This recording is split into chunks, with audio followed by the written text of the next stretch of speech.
Hello, welcome to another episode of People of Media. And today I get to be with my friend Rob Mattox, the founder of Foresight Marketing, who is an avid collaborator like me, and who has been studying the concept of hope for the last 30 years. So we're going to talk about hope today. Um, Quick disclaimer, he is not a publisher. So pretty much everybody that I've interviewed up to this point, and I've done a lot of interviews, have been publishing leaders or providers to the publishing space. I just think that that Rob's message is important, his message of hope, and so I'm bringing him in here and just kind of going out on a limb. Rob, welcome to the show. Thank you. It's great to be with you. I love what you're doing, and I'm super happy to help the people that you're working with. All right, man. Well, thank you. So you've been studying hope for 30 years. I love that number. That says a lot about you. Can you tell us a little bit more about that? Yeah, so it started with me in the theology space, and trying to understand what it means as a person of faith. And then it grew into a personal journey of pretty much every movie I watched. I tried to dissect where's the hope element, right? Yeah. Where they're tapping into my dopamine, but they're also tapping into something core in story. Story is so powerful to give us hope. It's one of the greatest, I guess, mediums for hope, stories. So started exploring that personally, named my daughter Hope before she was born. And then I dove into it in getting a master's degree. I was looking at the total spectrum. So everything from psychology to philosophy to neuroscience, and everything in between, trying to find what is a good framework. Dove into how to help businesses think through hope, because a lot of them think that hope is not a strategy, it's fluff and stuff. But basically, the social sciences have shown us that that's not true, that it's actually people with the highest hope are the most successful people. So let's just go with that. It's not your GPA, it's not your your SAT scores. It's your hope score that's going to be a better indicator of your success. So when social sciences put out numbers like that, and like big companies like Gallup and Yep. University of Penn, University of Harvard, like when these are dropping statistics on hope and the impact that it has on us, it's time to pay attention. So I've been loving that and growing in all aspects of hope. Dude, I love it, man. And part of why I love this message, my clients and friends are people in the publishing space. These are publishing leaders. I have a lot of vendors who serve media who are my friends, and so we're kind of in this space, and this space is in a lot of disruption and change because of the technological disruption that's happening in the world, and AI, the advent of AI, and all these different things um, are are great opportunity, but also they have the potential to create fear. And there has been kind of a rash of closures and things like that because the models are all changing, right? Like the models are changing, the ways that we generate revenue are changing radically, probably like never before. Um, and so you've got an audience that I think, and many of the people that are listening to this because they're hopeful. And some people that are listening are feeling a pretty fair amount of fear. Yeah. And so how do we help supercharge the hopeful people, and then how do we convert the fearful people to hope? I think is part of what we're going to try to do on this call. Um, Right. so how do you do it? Like how do that? That's the question, right? Like how do you? Right. Maybe I'm jumping to the top of the stairs. I don't know, but how do you help guide people into hope when it's like, well, the world looks like this and this is Right. happening. So how am I supposed to have hope? Yeah. There are so many layers, and we could dive into a few of those. So we have to go big picture, and then we'll zoom in closer to like real world problems, like if Google changes the algorithm and now I'm invisible to the world. We'll zoom in there, but let's start big. Yeah. Kind of with a meta narrative. Yeah. So what is your big story? And right now, there are big stories being thrown at us. Is this uh, are we in doomsday? Like, is AI going to destroy our society? So, like all the movies that we've watched as kids, we're not. Yes. Because they're like, what's is this possible? And so like you have to know at a meta narrative level, are you buying into that narrative? Is that how it's gonna is that how the story's gonna end?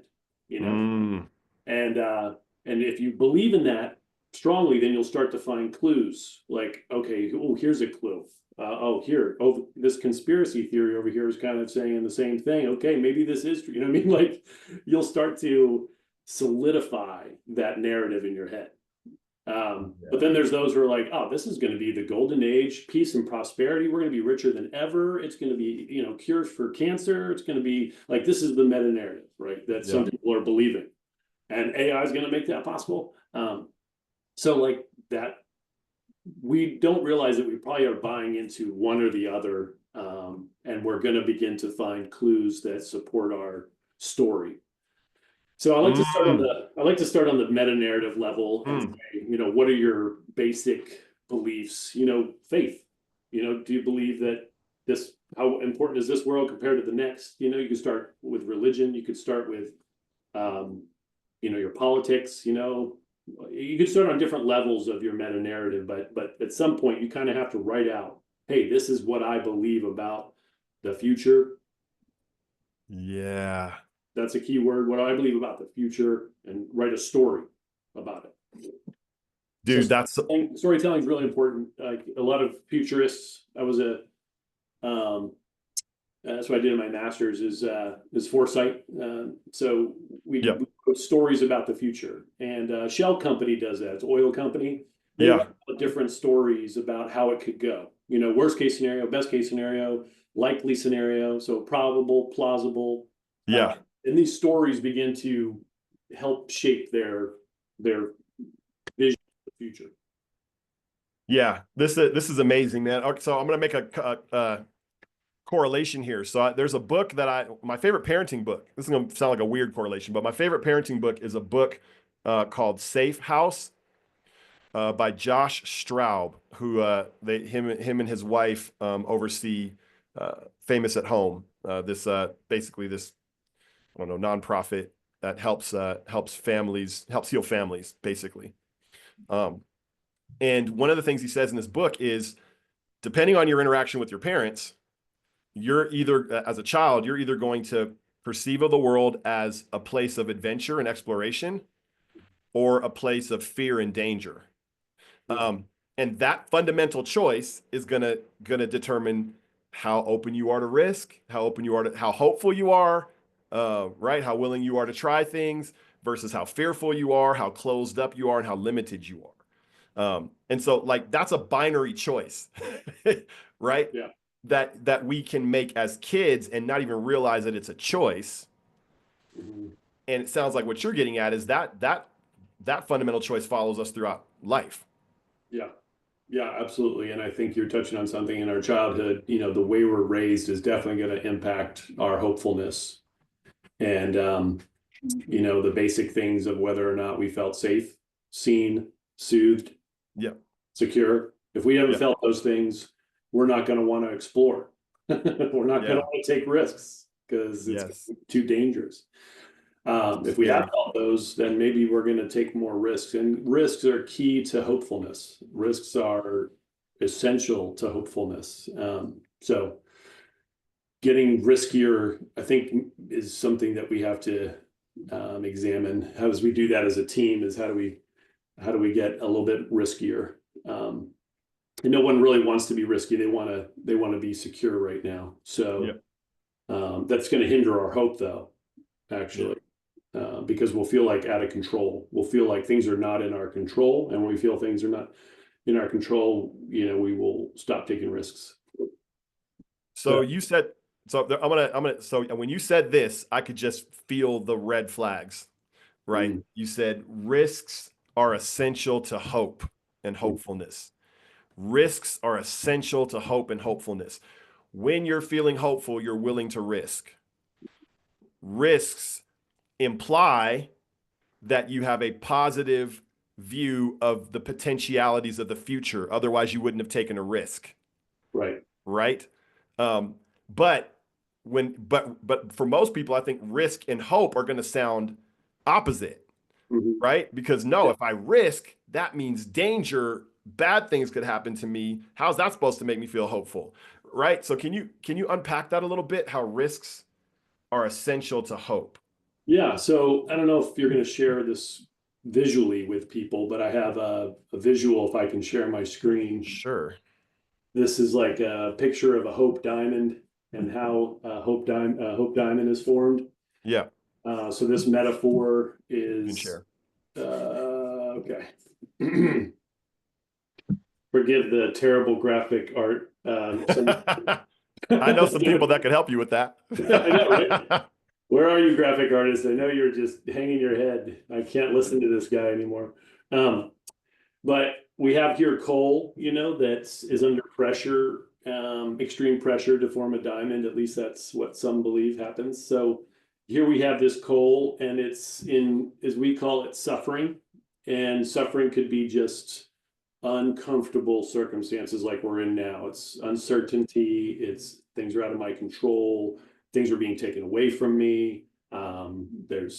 So it's just a lot of anxiety, and we don't like the way things are. The status Yeah. quo is not good anymore. So two things happen when the status quo gets shaken up. One, we start to cry out. We're like, this sucks, or Hmm. hey, it shouldn't be like this. Like, I can't believe we're doing this. Like, people start to moan and groan and complain. The voices start to come out and cry out for change. Yeah. Um, and so, but that has to be met with promises. So Hmm. politicians make tons of promises. AI, Sam Altman, OpenAI is making Hmm. tons of promises. Yep. Elon Musk, these big guys who are running AI, they're making promises. And so these promises are key to how we feel about the future, like if we believe those promises or not. And if they match our pain point, so when the promises and complaints match, like you're going to Hmm. solve my pain, then Hmm. I'm like I start to get hopeful. I start to imagine a better future. Yeah. Okay. So I know I said a lot there, but suffering, we don't like the way things are. We start complaining. We hear someone make a promise. Hey, we're going to fix that. Oh, okay. Now I start to imagine a better future, Okay. and I'm in. And then there's a whole process, and you can get it in my book. I wrote a book called Dealers in Hope, and I explain this whole everything that's involved in this because there are steps. Yeah. But you need this imagination, this kind of risky imagination that begins to think about possibilities. Um, then you need to dive into teamwork. You need to collaborate with some people and get around some other people who are excited about solving this problem with you. Yeah. Start taking risks. Yep. Then the identity piece, the identify piece is now you've become more rooted in your organization. You believe in the values, you Yeah. believe that sacrifice is worth it. You start to think about, man, we have an important role to play in this moment, in this time. Like, my job matters. Yeah. So you begin to solidify who you are as a person and your identity. Um, when all that happens, that's when hope crystallize, like it just begins to form in you. Like it's durable, it's Yep. unshakable. You become unstoppable, and you're just confident. I mean, you'll even sacrifice all your money, all your goods because you believe in this cause so much. You're just hopeful. No Yeah. one can tell you otherwise. You're gonna go about it. Um, so that's kind of a metaphor for hope, if you will, and each one of these components are very, I break down into like real world life examples of Yeah. this, how Steve Jobs does it, how, Right. how Obama did it, and how Yeah. leaders do this um, with their teams. So that's a metaphor for hope. And then the beauty of it, when it sparkles, you feel success, you feel satisfaction, and alliteration, you feel the surprise, like a good surprise, like, whoa, that was way better than Yep. I thought it was going to be, man. That we hit that out of the park. Like, so yeah, so there's these great fruits of hope, there's a lot of goodness that comes from it. So to bring it down, actually, I've got a couple things to say here. Mhm. See, can you take that off the screen for a minute? Yep. Um, because I don't think I can. If I could, that would be cool. But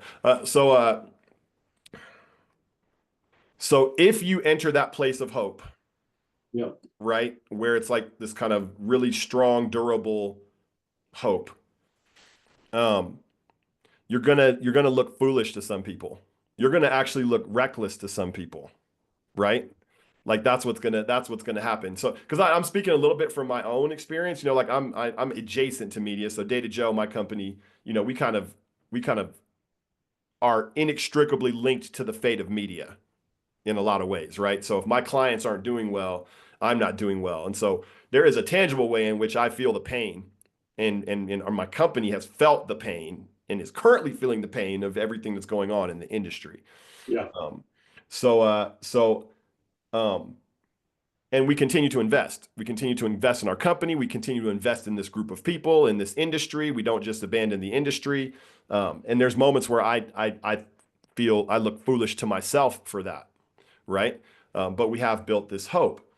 Hmm. There is a fear that plays off of. The fear is, am I going to look like a fool? That's my core fear, my deepest fear in my heart, that I've taken some huge steps with this year. But that core fear I've been able to name it. It's like I'm afraid I'm going to look like a fool. Yeah. I'm gonna look like that dude is just, what was he even thinking? Like he's worthless. He has no idea what's going on, right? Um, Mm. so where am I going with this? Um, there's fears that we deal with. Yep. There's a binary choice. Let's look at that. There's a binary choice. I can live. There's evidence to support both positions, but I can live like a person who's like, oh, there's only danger around the corner. Oh, I've got to draw in. I've got to play defense, no risks, because the world is a scary place. That is a choice I can make, and there is evidence to back that choice up. Yeah.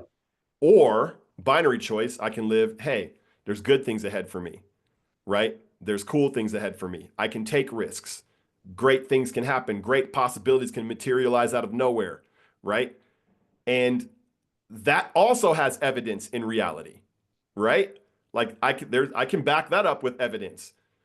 But on some level, I just have to make that choice, and then I've got to live that way. Am I saying this in a way that you would agree with, or how would you Yeah, modify you that? said something in there that caught my attention, that something might materialize. Yeah, I think this is the beauty of emergent properties, right? Like you put our brain parts together, who knew all of a sudden we'd have consciousness and be able to do all the things we can do, yeah, it's just brain parts.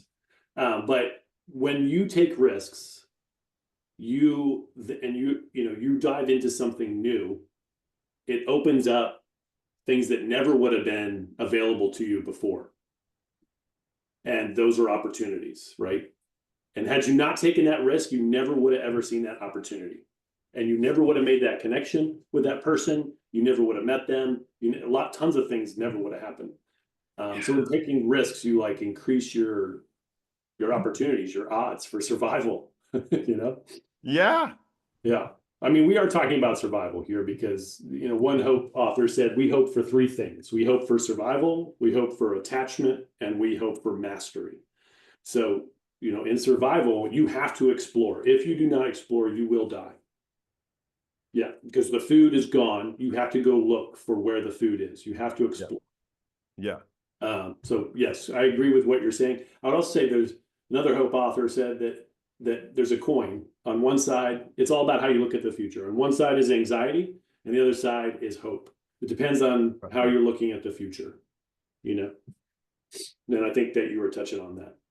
okay. So there's two ways to look at the future. One is with hope, and one is with anxiety. Yeah, Both of those have evidence yeah, to support them, but it's a choice that every person has to make which way they're going to live and which tool set they're going to access, right? Because if I'm in anxiety, I'm going to access my defensive tool set, yeah, which is a tool set that urges me to stay static and still and to draw in and to do less yeah, and to make myself smaller.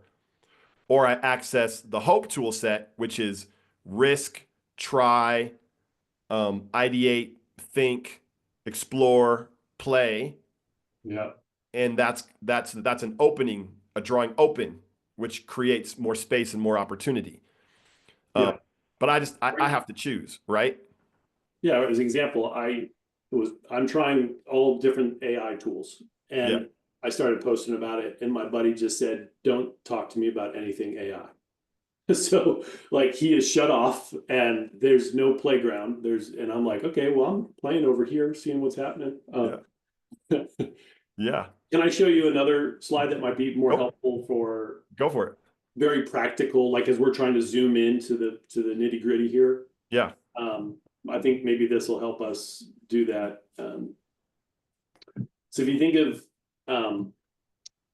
hoping skills, you think of coping Mhm. skills. Well, hoping skills are real. I call it the hope engine. Um, in the center here is really core relevance, purpose, and meaning. And I think as humans, we're going to really have to define what does it mean to be human in the near future. Yeah. Agreed.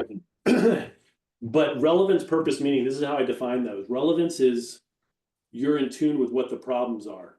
Like you understand, hey, this is where our society's at, and this is what we can't like be optimistic and ignore problems. We have to see them as real. And so identifying, you already did in the very beginning of this podcast, here are the problems. Mhm. And so, what is the problem is relevance. I'm in tune. Purpose is, well, I'm part of the solution. I'm going to add value here. I'm going to bring my Yep. best to the table and help solve that problem. And then meaning is what we derive through the relationships that we have with the people the work that we do. At the end of the day, we're like, you know what? I made the world a better place. Yeah. So it's real simple. Those three Yep. things are the kind of the core of the engine. If we don't have those, everything's going to fall apart. Uh, Yep. but then if we get into the nitty gritty of these three parts of the engine, identification, imagination, introspection, we have to look at our goals. We have to look at who we want to become. We want to look at possibilities, pathways, control, competency. And so I have 6 questions around these areas that people should be asking themselves if they want to increase their hope. Okay, so Yes. goals are pretty clear, right? I mean, that's a big part of hope in the social sciences is what's your goal. Yeah. You have to be crystal clear on what your goal is. Yeah.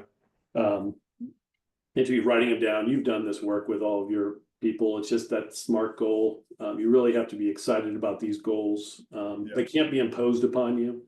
They have to be goals that are internal. Um, the character piece is huge. Like, who do you want to be like? I love your superhero work, and it's like, who are you becoming like? We identify with a superhero. We identify with people or mentors in life. Like, who do we want to be like? That's going to increase our hope. Yeah. This is maybe the one where maybe some of your media people are getting hit the hardest is like what is possible for you. Yeah. It's just the possibilities have been redefined. Yeah. um and like if I'm 4'3", it's not likely I'm going to get to play in the NBA. So it's not possible for me to do that. um Yeah. you know, so we have to look at reality of like what is possible for my organization and my what I want to accomplish. Can I really do that thing? Yeah. Yeah. um And then the pathways are pretty simple and straightforward. It's like, but a lot of people don't know. It's like, okay, we want this. It is possible to go to the moon. How do we get there? If it's brand new, no one's ever been there, that's a harder thing to determine, right? We don't know the path. We have to figure it out as we go build the airplane in the sky. But if there's a clear path, we just chart it and go for it. Um, here's another big one that your media people are probably dealing with. What is in your control? Yeah. That has shifted a lot. Mm. And then finally is what strengths or skills do you have? And that's why a lot of people are retooling their skill set. Yeah. Because they realize their skill set is no longer needed. So anyway, I can share this PDF with you to ask, those 6 questions. Well, in this work, so I'm going to even go down a level deeper because I do want to try to bring this into reality for Yeah. people. So what we run across, and I've experienced this many times in again in a company that is, kind of reliant upon the state of media, and we've had our really really tough moments as Data Joe. There's a story I might tell if we end up with time about a moment where a lot of this came into play for me, like the need for hope in the midst of very contradictory evidence, and then surviving through that. Um, but um, there's a moment in time where there's so many fires to put out. There's so many things to consider. There's so many things to do that the idea of stopping and doing this kind of deep identity work, which is what you're, like that set of questions is very much a path towards deeper corporate identity, right? Like Yeah. deeper understanding of who you are as an organization and what you're trying to do. If you answer those questions and climb that ladder, you're going to get that deeper understanding. Yeah. But it can feel frivolous to be spending time wrestling as yourself or wrestling with your team over these kinds of things when you don't know if you're going to be around next year, right? Yeah. Like, um, Yeah. Yeah. Yeah. That so makes sense. so then how would you speak to us in that place, right? Yeah. Where it's like you're how can identity work be the answer, right? When I've got bills to pay and I've got people that rely on what we're doing for their livelihood and I want to keep them employed and you Oh, know yeah. I can't, what do you say to that person? I would say, shift into survival mode. And what I mean by that is, kind of put an end date on your job. Hmm. Uh, like for me, I said 3 years from now, marketing, I'll be out of business. And if that's true, what do I need to do differently in the next 3 years? Yeah. You can go on to marketing AI. They have I think it's called Smarter X.ai, and you can see how much of your job will be pretty much automated and taken over by AI. Like they give you Whoa. this GPT to help you figure out how much of your job is going to be taken over by AI. So smart Whoa. AI.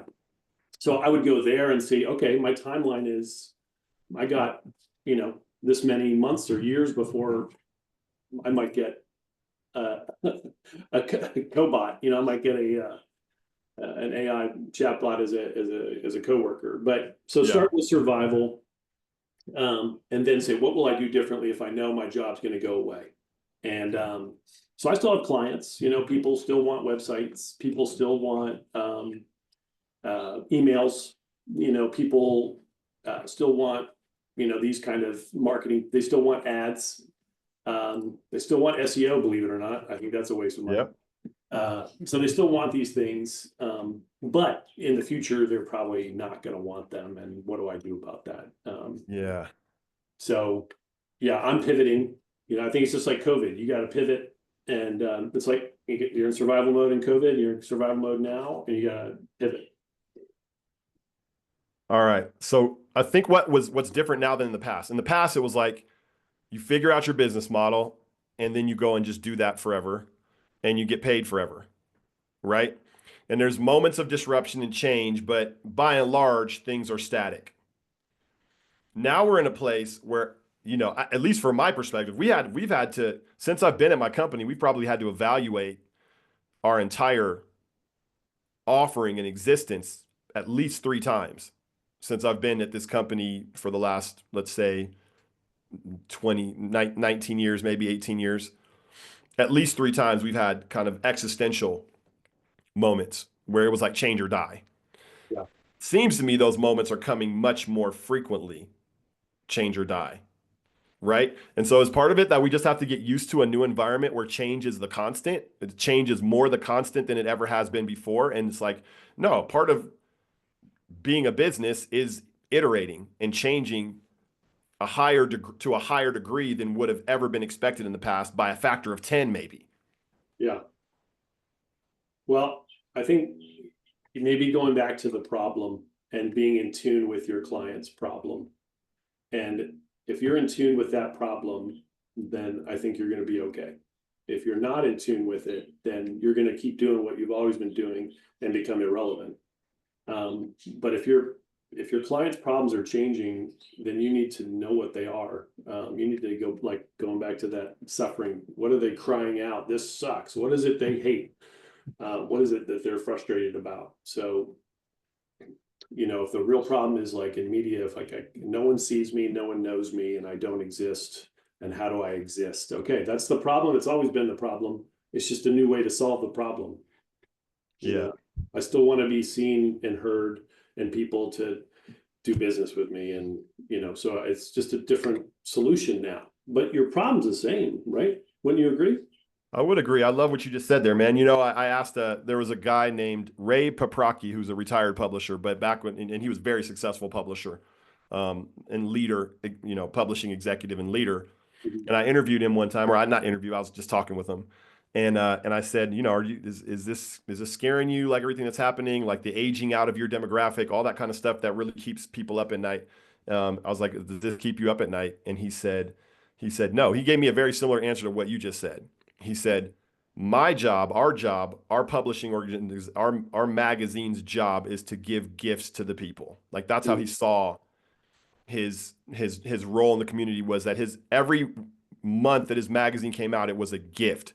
You get it in your hand, it's glossy, it's beautiful, it tells you information that you care about, it has beautiful photos, and it connects you with the community, and it's a gift. And he said, now my job is to give gifts to the people. If the people's conception of what a gift is to them changes, it's my job to change my gift to fit what they need and would see and perceive as a gift. And so if they don't want physical gifts anymore, they want digital gifts. If they want it on email, if they want it on social, he's like, my job is to know them well enough. And he said, that's why I sleep fine at night. This stuff doesn't Yeah, keep me up at night because my job is to give gifts to the people. And if I'm yeah, not giving gifts to the people that are perceived as gifts, then what am I doing? I don't need to exist. Um, 100. I mean, I think that you nailed it. Like that is, if we're not in tune with what they see as a gift, yeah, um, we're gonna lose. I love that. yeah. Um, It's so good, man. Like that stuck with me. That's one of those moments. yeah, and doesn't that give you peace? Like give you hope? Like, okay, so I really just care about another person. That seems human. Yeah, Uh, I mean, you could get capitalistic on it and I just yep, sell a million widgets, but you care enough to know what their problem is, and now you're going to solve their problem for them. Like that seems pretty human to me, and I want to be a part of that. And so I'm hopeful. I'm hopeful that I can do that. I can do that when no one else can do that, or once people get tired of doing it, I'll keep doing it. yes, yeah. So good. There's another example. I'll give you a publishing example. There's a newsletter called 1440. It's a daily newsletter. A guy named Tim Hulskamp. I interviewed him recently. It's a massively successful daily newsletter. And it's just unbiased news. It's your consumable, bulleted package of unbiased news, what you need to know every day that you can consume in 5 minutes. Right. Um, and he was understanding, and they told him it wouldn't work because, they were like, who is your audience? Because, he said he pitched this to some marketing companies early on, and they said, well, who's your audience? There's riches in the niches, Yeah. and, or riches in the niches, as he put it.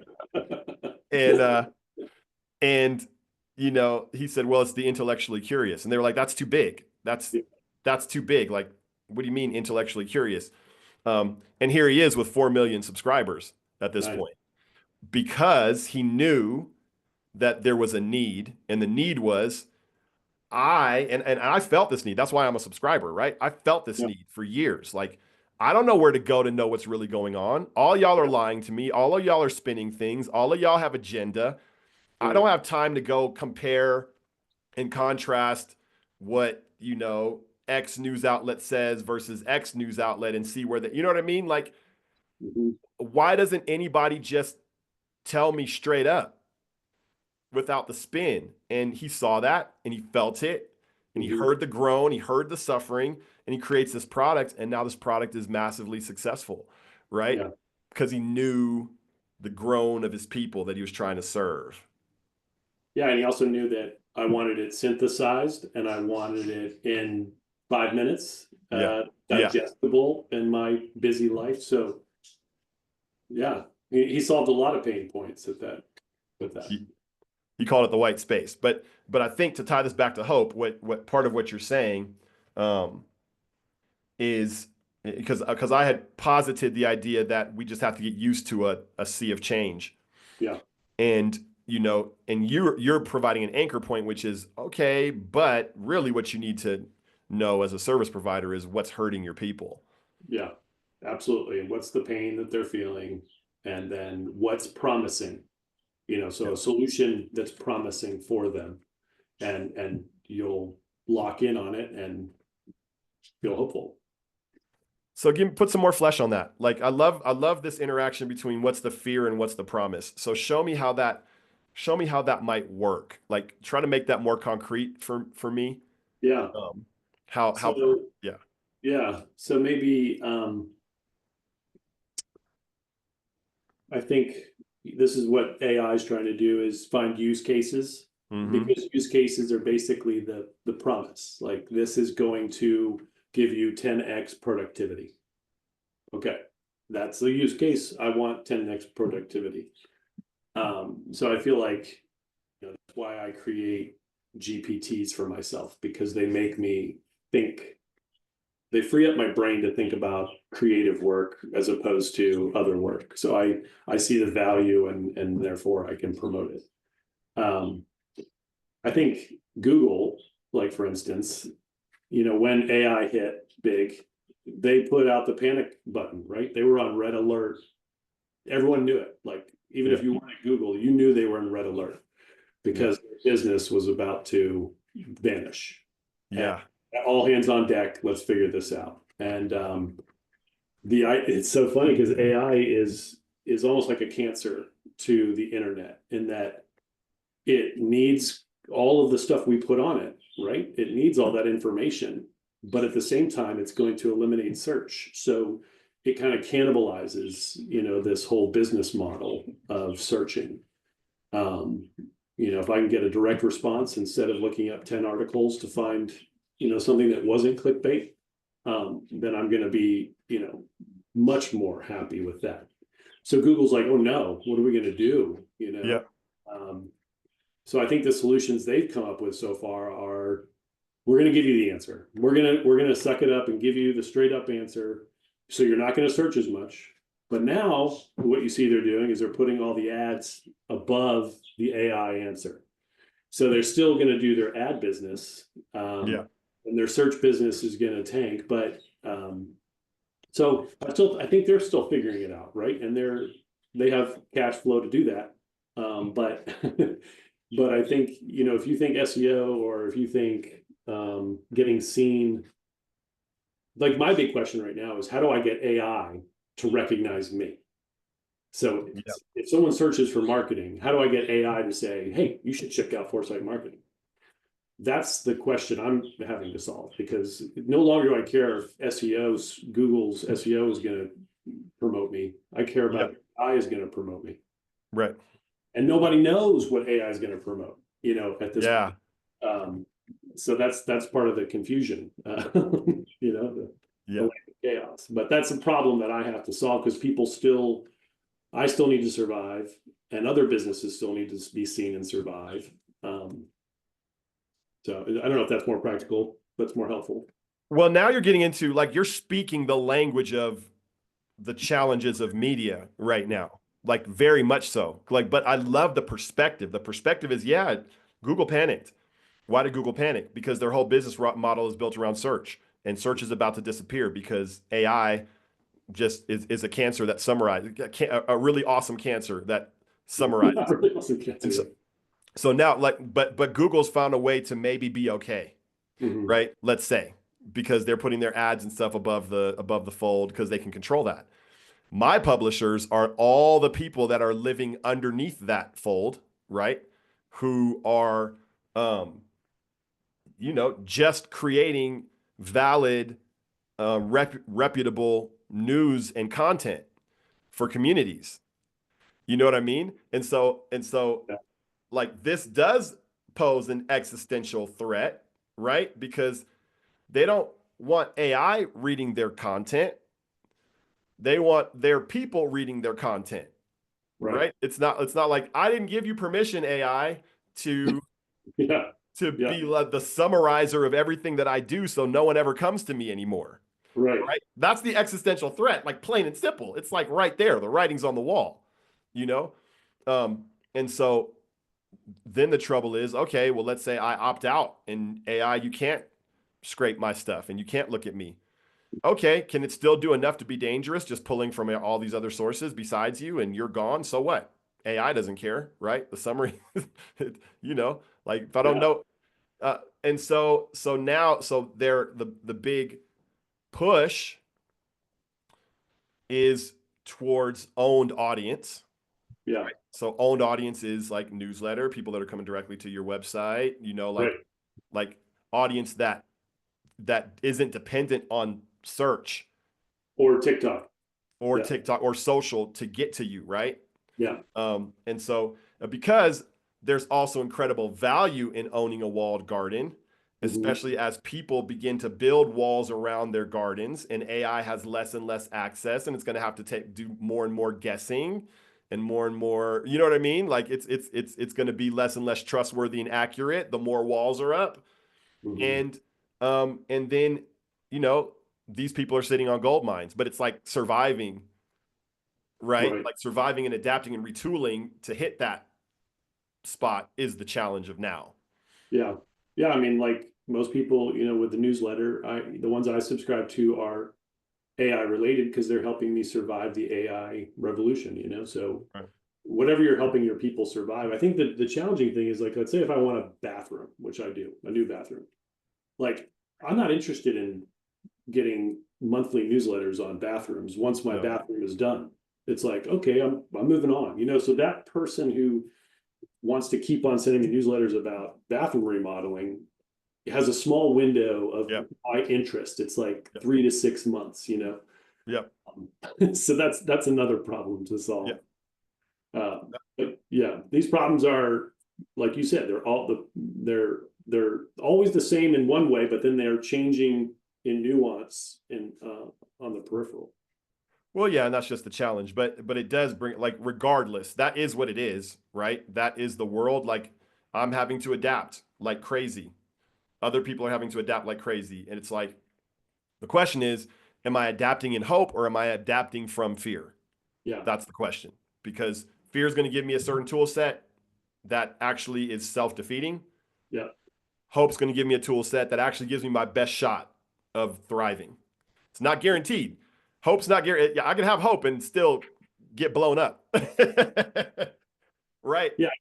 I think too, like you have to look at your own job and the limitations of if you're in an organization that is not exploring, like you're not allowed to use AI in your Mm-hmm. job. Mm-hmm. That's probably not a hopeful environment, you know, Mm. because you're being Mm. stifled and Mm. stifled. And so you probably need to move on to an environment that is exploring, you Dude, know. I love it, dude. Well, so now you're speaking to like an actual tangible fear, right? Like within media, there are these very different views of AI, and you're advocating a hopeful view towards Mhm. AI. Like, okay, let's see how it can help us do the job. Because what we care about is the suffering and the groan, right? We care about the suffering and the groan of our people and what they need. We don't care as much about, I don't want to say this is going to sound bad, but we don't care as much about how we do it, Yeah, right? The mechanism. And again, I say that with understanding of the nuance even of ethicality, right? Like I do understand that. There yeah, are ethical and there ought to be ethical considerations, right? But we can put such hard walls on those ethical considerations that it's actually a fear prison, yeah, right? Instead of exploring as much as we can within our ethical limitations. right. I'm getting Yeah, very abstract, but is it making yeah, sense? yeah. I think it comes down to like you as a person. Are you going to use AI for good? I mean, a lot of people are going to use it for evil, Yep. but what I'm in control of is how I use it. And that's what gives me hope, is what I'm in control of. I can't worry about if someone else is going to, destroy our country with AI. I can't, Right. out of my control, Right.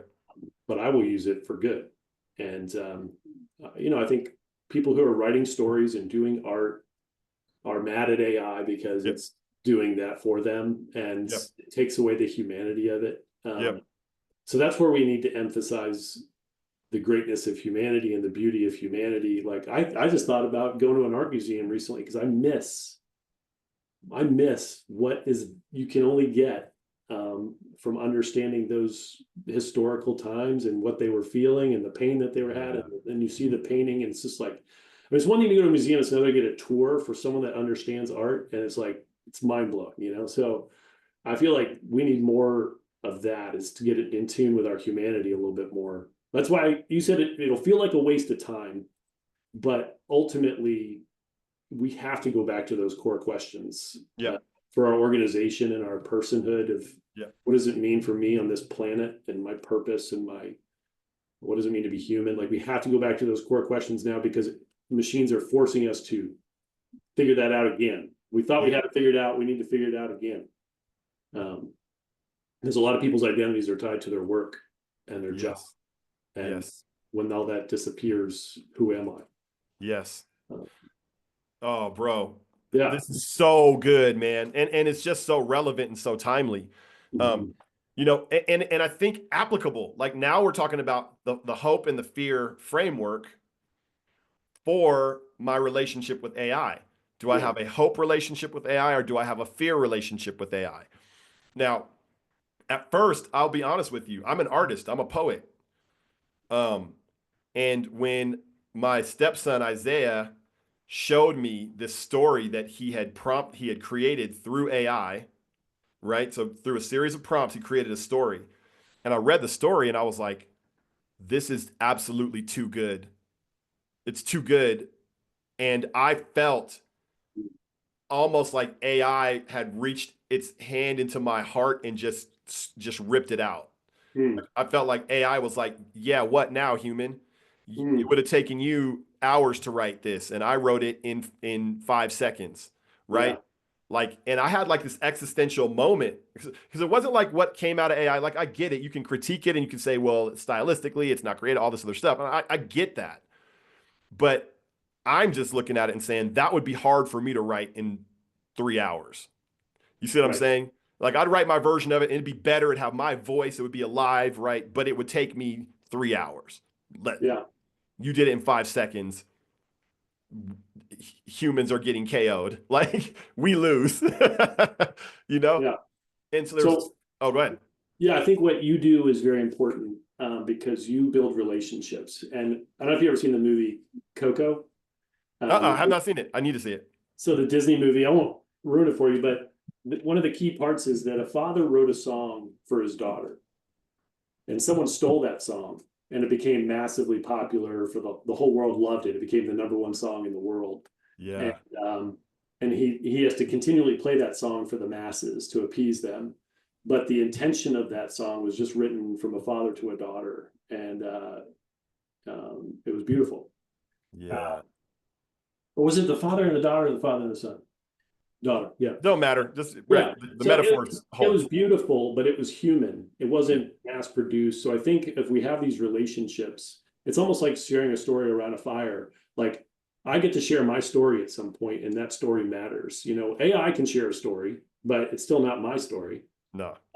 So it's, to bring out these personal stories. So if you're telling a story about a bathroom, tell June's story about her bathroom. You know what I mean? Like, and I know we know how to do that, but just like make it personal and make it like, um, it's her story that no one else can tell. AI can't tell June's story. It's a Right. real story.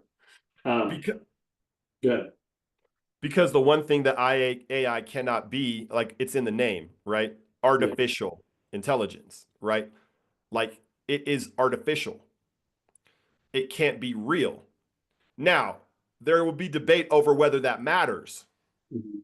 real versus artificial, right? But the one thing by nature that AI can't be is a human. Like, that's just by nature of category. it can't be a human. Even if technology got to the place where humans could be perfectly replicated, it's still not a human, right? It's still artificial. And again, we can talk about whether that matters, or if at which point, you know, do things get so complex and so near to the true or to the real that the distinction between the real and the artificial doesn't matter anymore. I'll leave that to the philosophers. You know what I mean? Like, I Yeah, think I would say, because there's a choice to be made, and you could probably find evidence for both claims, right. I'm going to be the person that holds to humanity matters. Yeah. Reality matters. And I think you brought up another point earlier about um, you don't listen to the news anymore. Like you like this newsletter, you don't listen to the news because they're spinning it, they're not being Yeah. truthful. You know, Yeah. like there's tectonic shifts in truth Yeah. and what is real and Yeah. where do we get our truth? What is our source of truth? Where do we get our truth from? Like these are tectonic shifts that are happening in our, and so yeah, if you were on shaky ground, now you're in an earthquake and now you're in the earth, you know, so you need Yeah. to find your source of truth. And that probably is talking to your neighbor and like, hey, how are you dealing with COVID? Yeah. You know, like actually talking to them instead of getting your news online. So you're going to become more, you're going to seek out more human encounters for your, to get in touch with reality, you know. Yeah. Um, I mean, there's going to be your podcasters who are going to blow up because Yeah. whatever reason, but and the other thing I'll say about, you know, AI is a reflection of our humanity Yeah. in that I'm hopeful, more hopeful of AI because of the way I treat AI. So Yeah. it's a reflection of me. You know, they say AI is bias. Well, that's because it's a mirror of Yeah. what's on the internet. Like this Yeah. is who we are. We're biased. You know, maybe in the black box, someone wrote in there, be biased. But ultimately, I think it was just trained on data that Yeah. is biased. But how I treat AI, so like my wife and I were joking about this, like she just talks to it like a machine and she just tells it what to do. Yeah. I talk to it like a person and I am polite because I'm a polite person. Yes. Yeah. So I say thank you. Yes. I say please. I say great job. Like I compliment it. Like I treat it like a human because I am a human. Yes. I don't write a prompt like, "Hey, you're my slave. Go do this assignment for me and get it done." You know, like Yeah. so that makes me more hopeful because it's a reflection of me coming out every time I talk to it. You know. Yeah, bro. This is so good, man. I feel like I might not be able to put a bow on all of this that we talked about, because we talked about a lot of big Yeah, stuff. yeah. Um, but I think the fear, um, hope, that fear is a choice and hope is a choice, I think is really important. Right. And so, I did get like, I feel like I understand the dangers of AI. I had an actual experience with AI Mm, that confirmed and showed me the dangers of AI. yeah. With one of my kids, I had pretty semi-traumatic. I won't say that's a strong term, but it was traumatic to me, right? Because, um, and I'll just summarize real fast. I'm an artist, and our family is very creative. We're artists, and so I really just encourage the heck out of and equip the heck out of my kids to pursue the arts. Mm, And so my son is a writer, and his cousin is an illustrator, a writer and an illustrator. They're both writers and whatever illustrators. And they had collaborated, and his cousin had created this beautiful cover for the book that he's writing. mm, Right, a beautiful cover, and he was so happy with it.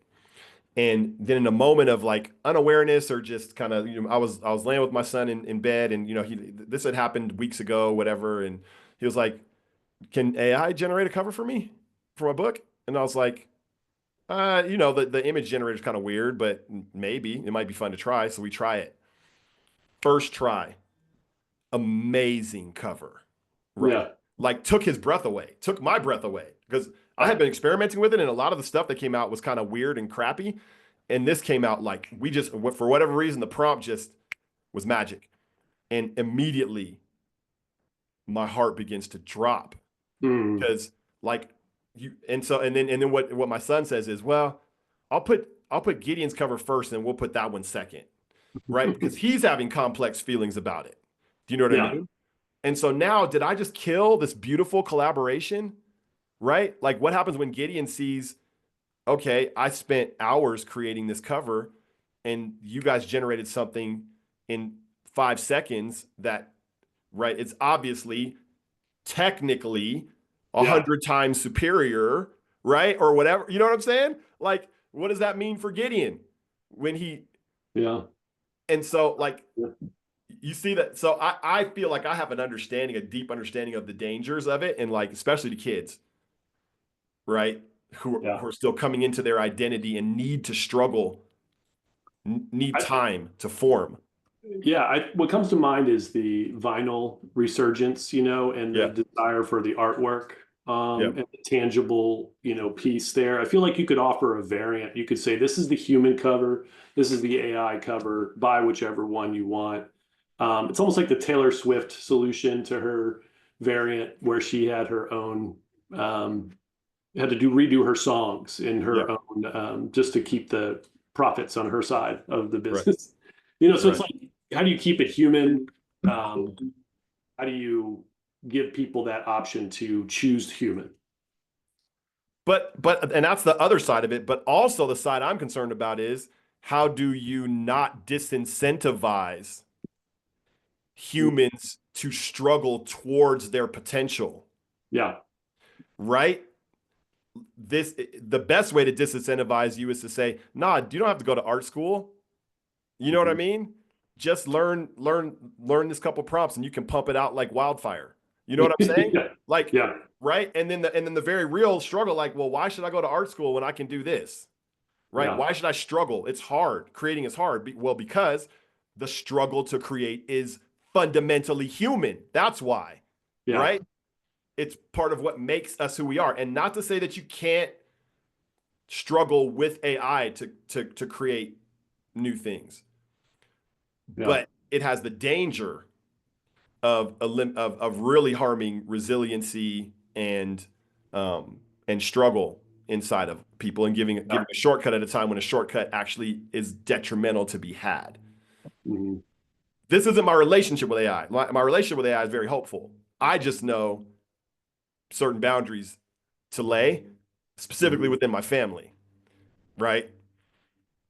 I think, all you're changing is the motivation for why someone would do that drawing.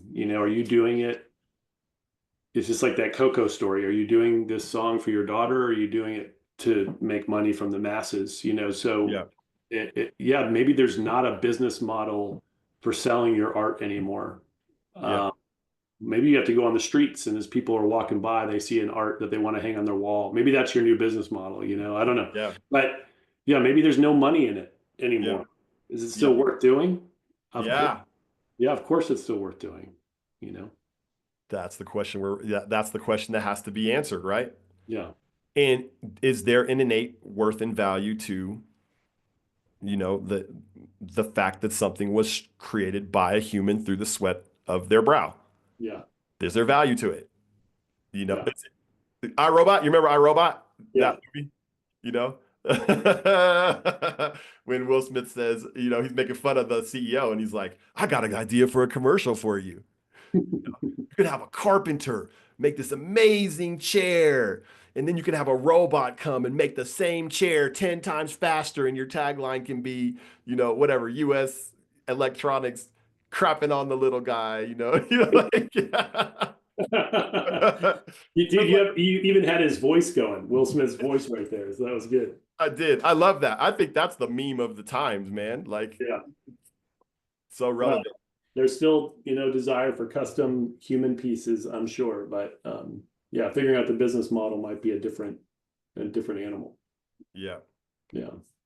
Well, this was a very, very fun conversation. Yeah. I mean, it ended up being a lot more like directly applicable to some of the struggles within media, but then I think overall, like the idea of hope, Mhm. how it's tied to identity, right? Yeah. Like you got to dig deep and understand who you are, and you got to dig deep and understand who you're trying to serve and what their real problem is. And if you always stay tethered to what their real problem is, and your existence really is to solve that problem, you really Yeah. don't have a lot to worry about. You're just going to learn how to solve the problem in ways, in new ways that they need, because that's what you care about, as Yeah. opposed to just, does my check come in the mail or not? If that's what you're thinking, you're in trouble, right? Yeah. Can I do what I always did and my check still come? If that's your mindset, you're in trouble. Yeah. You're in trouble. Yeah. There's a reason to not be hopeful, Yeah. likely, Yeah. because we just need to be honest about the world. And if we're honest, then we just say, okay, now how do I need to change? And then you'll be more hopeful as you move towards changing. You'll be more hopeful. So good, man. You have any final words with any last thing that you would tell my publishers or my vendors in the publishing space, or really anybody who's listening to this and thinking about hope? Yeah, I would say the last thing is just, that's straight from Donald Miller, one, big author and publicist, just, Story brand. yeah, focus on people's problems because you care about their problem. And if you care about their problem, you're human, you are going to find a solution and you will win the day and you'll feel hopeful. So just, if you lose sight of your client or customer's problem, then you're already lost. So Mm-hmm. keep that as your priority. So good, man. And then where can people learn more about you and how can we Yeah. bless you? Yeah. If people want to know about the marketing I do, it's foresightmarketing.ai. Um, and then, I do hope coaching as well. So if people want to do that, and I also do hope marketing as opposed to hype marketing. That's my specialty. But yeah, so if they want to learn about that, happy to connect anytime. Dude, thank you so much, man. Thanks for spending time with me and for all the wisdom that you provided. I really appreciate you. Likewise, John, I appreciate your wisdom.